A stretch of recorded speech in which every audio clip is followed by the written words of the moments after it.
I inherit everything from my dad. My brother basically nothing. Am I the a-hole? In the days before my mother died, my brother and his family came to us for Christmas Eve and left early in the morning of the 25th to spend Christmas lunch with her folks. After my mother's death in 2013, my dad, I looked after him full-time. Me and my son have not seen them again for any family celebration. He and his wife only came once or twice in the year, not to visit, but to sleep over while being here for business and shopping. My dad successfully transferred all his money and car to my name 5 years ago. He always said that I should use the interest from the money to help me out when I retire or buy myself my dream home. Dad passed away this year. His instructions to me were clear, that my brother should get nothing besides his share of the family home. I was to empty his remaining accounts when he died and was made custodian of the accounts. I did not do this though, as I felt sorry for my brother and felt like a thief. My brother does not know any of this. There is now very little money left in the estate besides the old dilapidated house that needs to go to both of us. It will cost hundreds of thousands to fix it. Probably needs to be scrapped. My brother still thinks he is going to inherit a fortune and is already planning how to spend it. He wants me to take the house and he will take the money. There is not enough money left in the estate for this to happen.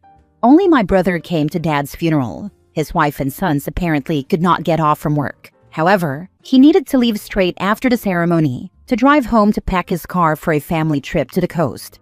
I am now very bitter that he and his family could not even set aside this little time for Dad.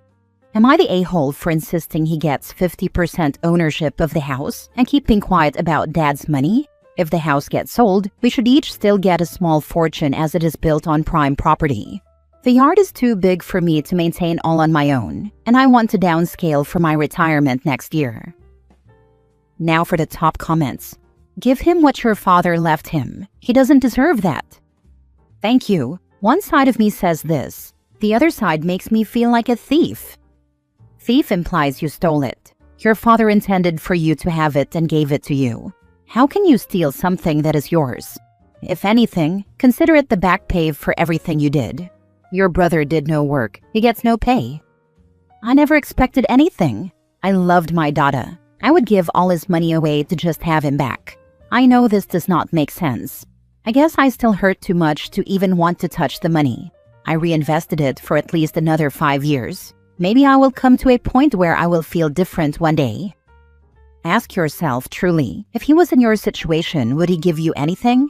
The answer is no, so honor your brother's actions of who he has shown to be. How he treated your father. Honor your father's wishes. If your brother knows he isn't getting anything and tries to repair the relationship, still don't do it. Motivation is screwed. That's what Dad used to say about my brother. Do you think your dad was unfair to your brother? If so, I can understand doing this. It's also okay for you to give this gift to your brother. However, it may not work out like you think. Your brother might not be grateful. Also, I find it interesting. He wants the money, not the property. He's already trying to leave you with the problems to sort. It is definitely a difficult dilemma. It is also okay to give him nothing and say you honor your father's wishes. I already need to sort out everything around the estate, etc. He can apparently not make the 2-hour drive to our city to help. He also cannot allow his wife to sleep alone in their house. So if he does come to help, it is to instruct me to do things like get the money out of Dad's pension annuity, etc. Dad's instructions were clear that the annuity should be split but not paid out, for us to draw an additional pension if we retire. My brother has no love for me. That I know. My mother always told him that I was the reason for all his problems. Next story. Am I the a-hole for kicking out my sister and her family because of her son and husband's entitlement? Me, 23 female, and my sister, 37 female, have always had a rocky relationship. We had our ups and downs, but we always had each other's backs. That's why, when her house had a really bad flood, I offered to let her stay with me and my girlfriend in our house. We had enough space and we talked it through first. So my sister, her husband, and my 13-year-old nephew packed up their things and set up camp in our house. My nephew and I have been fine, but he had this entitlement to him that always got on my nerves. Right off the bat, he tried to claim mine and my girlfriend's shared bedroom, like it was some guest house. I politely told him that he couldn't stay in our bedroom and could stay either in the guest room or our TV room in the basement. He immediately got upset and demanded our room. My brother-in-law tried to mediate the situation, but the whole reason he wanted the room was so he could have the TV for his gaming system. I showed him the TV room in the basement, and he relented and agreed to sleep downstairs. I was sort of relieved, assuming he would spend most of his time down there. It had only been a week before the issues started. Brother-in-law wouldn't clean up after himself. He would fill the sink with dirty dishes, leave his dirty laundry all over the house, and wouldn't clean up the bathroom after he used it. My nephew kept me and my girlfriend up at night with his screaming and yelling at his video games. I brought up these problems to my sister, and she just brushed it off by saying, "They're just used to how things are at home." I told her that I ran things differently, but she wouldn't budge. After another week, girlfriend asked me if the cat had thrown up somewhere downstairs, because there was a very sour smell every time she went to do laundry. I looked around everywhere but found nothing, until I realized the smell was coming from my nephew. I almost gagged. He clearly hadn't showered in days. I talked to my sister and she tried the excuse of, boys will be boys, but I wasn't having that. I stormed downstairs and told my nephew that he needed to shower ASAP. He threw a fit and started throwing empty soda cans and food containers at me while cursing and insulting me. I brought up the issue to my sister, but all she did was try to gentle parent, which was just him getting his way by cussing out his mother. By the first month, me and girlfriend had finally had enough. During dinner, I brought up the issues that had been happening and how they were affecting me and girlfriend. All three of them brushed it off and claimed that they were too stressed. I bit my tongue, but I was fighting back, jumping across the table at my sister. The first month and a half of living with them was pure hell on earth. What immediately drew the line was overhearing brother-in-law on the phone with his friend. I tried not to listen until I heard him saying the most disrespectful and disgusting things about me and girlfriend. My blood immediately boiled when I heard him say that he thought living with two gay chicks would be much hotter. I snapped and demanded he and my sister pack their things and leave my house immediately. He acted like he hadn't just completely disrespected me in my own home. My sister tried to defend him, saying it was a joke. I refused to hear her out. I told her about her husband and son's disgusting habits and entitlement, and said I refused to deal with it anymore. I gave her 1 day to get all their stuff and leave before I did it myself. She immediately broke down in tears, claiming they had nowhere to go. I told her to get a hotel room, stay at a friend's, or heck, go to our parents' house. Anywhere but here. She called me cruel and heartless, but I didn't care. I couldn't take it anymore. I was exhausted. She called me a bee and went to her guest room. I didn't care. I was just relieved to get them out. They packed their things and left, and my sister hasn't said much to me since. Girlfriend said I did the right thing, but am I the a-hole? Not the a-hole. You are a saint for how long you tolerated all that. I'd have tossed them out the moment I got gruff over which bedroom the kid wanted. Seriously, kid, I said no. You're a visitor and you're not getting my room. If I have to repeat myself, you're out. You're all out. I agree. I stopped reading when OP said a month. A whole month of living with imbeciles. When the nephew tried to claim the room, I would have paid for a week at the hotel and that's the end. It's scary that they may still have been torturing OP and her girlfriend had she not heard brother-in-law disparaging her on the phone. Next story. Am I the a-hole for not giving my coworker a ride after she kept assuming I would? I, 28 female, work at an office about 20 minutes from my apartment. I'm pretty quiet at work. Stay in my lane, finish my tasks, go home. A few months ago, a new coworker, Sarah, 31 female, started, and we got along fine. Nothing deep, just normal work friendliness. One day it was raining really hard, and as I was packing up to leave, she asked if I could drop her off at a bus stop a few minutes away. It was on my route, so I said sure, no big deal. The next day, she comes up to my desk at 4:55 p.m. with her bag and goes, "Ready to go?" I was confused and said, "Oh, sorry, I'm staying late today." She gave me a weird look, but said okay and left. From that day on, she started acting like I was her personal ride. She'd wait by the door at the end of the day. She'd text me, "Leaving now?" even though I never told her I drive her regularly. When I didn't offer, she'd get a little cold with me the next morning. Last Thursday, she messaged me at 4:40 saying, "Can you take me to the mall after work?" The mall is 25 minutes in the opposite direction of my home. I told her, "Sorry, that's too far out of my way." She replied, "Wow, okay." The next day, she barely spoke to me and acted like I'd betrayed her. Another coworker even asked me what happened because apparently Sarah told people I promised to help her out and then backed out. I've never promised her anything. I gave her one ride during a storm and was just trying to be nice. I don't mind helping occasionally, but I don't want it to be assumed or expected, especially when it's inconvenient and she never offers gas money or anything. My sister says I was too nice in the beginning and that people like that will always push boundaries. Another friend says maybe I should have just driven her to avoid drama. I don't feel like I did anything wrong, but the tension at work is awkward now. Am I the a-hole for telling my coworker I couldn't keep giving her rides? This will sound like an overreaction, but I promise you it's not.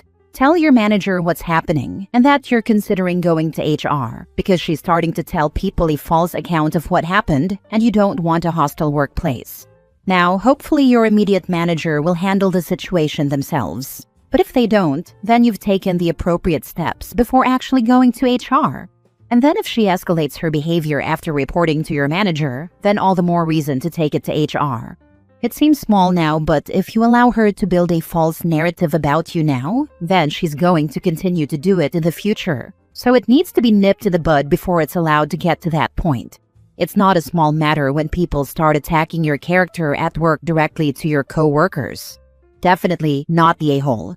She was definitely trying to force you into being her ride by trying to make you feel embarrassed about the whole thing. Came to say this: protect yourself and your job. Do not hesitate to talk to your manager or HR. Not the a-hole. Go to HR and get this shut down. There is a misunderstanding between Sarah and me. She has assumed I would drive her anywhere after work, including places 1 hour round trip out of my way. This has caused office tensions and I want it documented to protect me from any issues. Give them the examples. Good luck. 100% this. If she's spreading lies and generating bad feelings about you to others in the office, it could come up in a review or even a disciplinary action. At that point, you just look defensive. Get it on record ASAP that this is the situation. Last story. Am I the a-hole for not giving individual Christmas gifts to my sister's kids? To start off, my sister and I are not close. Nothing happened. I don't think she's a terrible person. We are just two very, very different people and live very separate lives. We text each other on birthdays and call each other once around the holidays, and that's it. We live thousands of miles away from each other, and it's been about 8 years since I've seen her and her family in person. I don't have kids, while my sister has always dreamed of a huge family, and she got her wish. Between her and her husband, they have 9 kids between the ages of 2 and 16. After my sister and her husband got married and the head count reached over 4, I decided to just start getting something for all the kids to share on Christmas. Some years it's been something for all of them to do. Some years it's been something like a gaming system. I figured it was probably nicer to get one expensive gift that they probably wouldn't have gotten, rather than 9 cheaper ones. My sister's never said anything about it, although I don't know how she really feels about this. A week back, I got a surprise call from my sister. She said money was super tight this year and was wondering if I could get all the kids something they can unwrap individually instead of one big thing. I asked her to send me their Christmas lists to see what that would look like. Most of the kids ask for really expensive electronic items, totaling well over $100 a kid. If I got everyone something from their list, that would come to well over $1,000. I haven't even met some of the kids, and I am not even part of a religion that celebrates Christmas, so I thought that was a ton of cash to drop. I called my sister back and said, "Hey, I appreciate money is tight because, hello, it is." She's raising the next lineup for the Braves. Not that I said that. But I said I'm just not in a position myself to spend over $1,000 on Christmas gifts. My sister got upset and said she just wanted to give the kids all something to open. I said I understood, but unless she was willing to let me know some cheaper options, I wasn't able to spend that much. We went back and forth for a while before she snapped and called me a jerk and hung up. We haven't spoken since. I appreciate the position she's in, but I just can't justify spending that much on Christmas presents. Am I the a-hole? I have to say, if you consider $100 expensive for gifts, I don't get it. It's not cheap, but it's definitely not expensive. To suggest the gift of $10 to $20 is a waste of money, all you get for that is junk and crap that will be tossed aside. Better to send each kid a $20 bill and wrap it up crazy. A mix of bills and coins. If you have been a broke parent at Christmas time, you will try everything so your kids have a good Christmas. Because when they go back to school after the holidays and get asked what they got, socks is a recipe for bullying and teasing.